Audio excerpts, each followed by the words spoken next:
Hey everyone, this is DaBeardedXeno, and this is going to be my review for Forza Motorsport 5. First off, let's start with the good. It is the exact same game that you fell in love with in Forza Motorsport 1 back on the original Xbox. The gameplay is the exact same, easy as 1, 2, 3 to hard as hell sim that you want it to be, no matter what your player range is, which is great. That's what I love about it.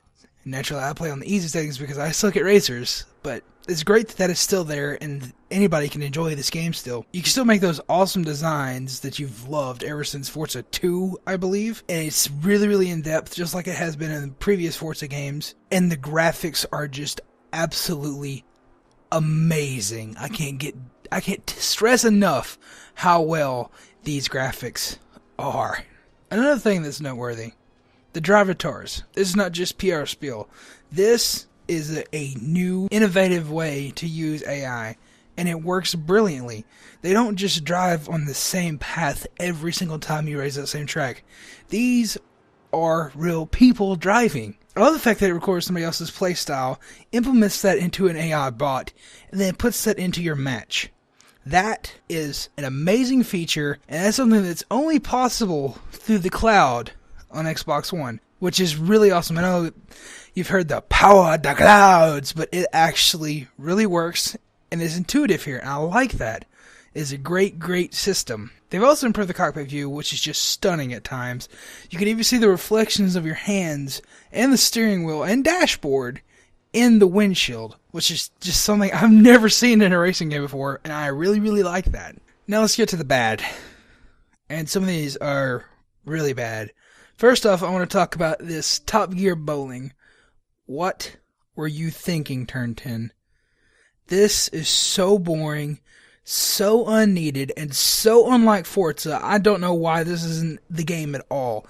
I can understand if it's a fun little event, but so far it has been in every single event that I have raced in. I do not like this at all, one bit, and this needs to be axed from the series going forward. I love the Top Gear support. I really love the Top Gear support. But Top Gear bowling does not belong in the core Forza titles in every single race event. Make it a minigame. Yes. Don't require me to play it every time I start an event. That's just, I can't, that pisses me off so bad. Another thing that's kind of a disappointment is overall the visuals are not that much of an improvement over Forza 4 or even Forza Horizon. Don't get me wrong, it still looks absolutely stunning, but Forza has always looked absolutely stunning. This just isn't a leap forward as it should have been on the next gen consoles, and I get this is a launch game, so maybe that's what it is. Maybe Forza 6 will look way better than this, but honestly, it looks like it could barely not run on an Xbox 360. Which is kind of sad. Something else to note is the lack of cars and tracks is significantly downgraded from Forza 4. Forza 4 had somewhere upwards of 600 cars.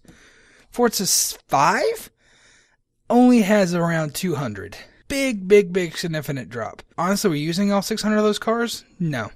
No, you weren't. 200 is a more realistic number of what you would actually use throughout the course of a campaign, but it is a significant drop and a big lack in variety when you look at the other ones. I mean, there's cars from every manufacturer here, but some cars, which I was looking forward to returning, like the DMC DeLorean, just aren't there. Maybe they'll be added within DLC, but it's kind of sad to see those cars lacking. And the tracks.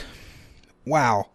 You will race on the same tracks over and over and over and over and over and over and over and over and over and over and over and over. It's kind of sad. There's only 17 tracks and another upwards of 20, maybe even 30 in Forza 4, which is kind of not that big of a downgrade, but you feel it. You really do. And I have to say, this kid benefits from free DLC tracks. I mean, don't charge people. Don't charge us. I want free DLC tracks for this, because it's getting stale already here in launch weekend. And the last thing to note is this soundtrack. I don't like it at all. It's this big cinematic flair, and I don't like it.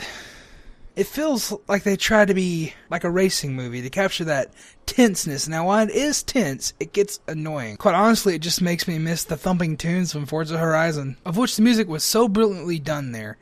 I'm not a fan of techno, I'm not a fan of alternate rock, but somehow those songs are still stuck in my head and I like them because Forza Horizon implemented them in such an amazing way. Here in Forza 5, the soundtrack is just so annoying and repetitive that I just turn the music off. I don't like it.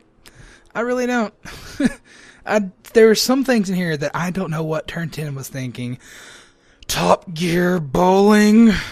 But overall, Forza 5 is a good addition to this franchise. If you have played previous Forza titles and you like them, if you have played previous Forza core titles and like them, definitely pick this up. And if you've only played Forza Horizon, rent it first and see if you like it, because this is a different beast than Forza Horizon. No open world gameplay, no thumping tunes, just straight up racing, unless you do Top Gear Bowling, which shouldn't be in the game. Overall, I give Forza Motorsport 5 an 8.2 out of 10. Please don't forget to give this video a rating. If you like our content, please subscribe for more. Comment your thoughts below. And if you see my drivatar on the track, I'm sorry, but I drive like a maniac. I am very aggressive, and if I run you off the road, don't get mad at me, get mad at my drivatar, even though I probably did that myself. Thank you, and have a great day.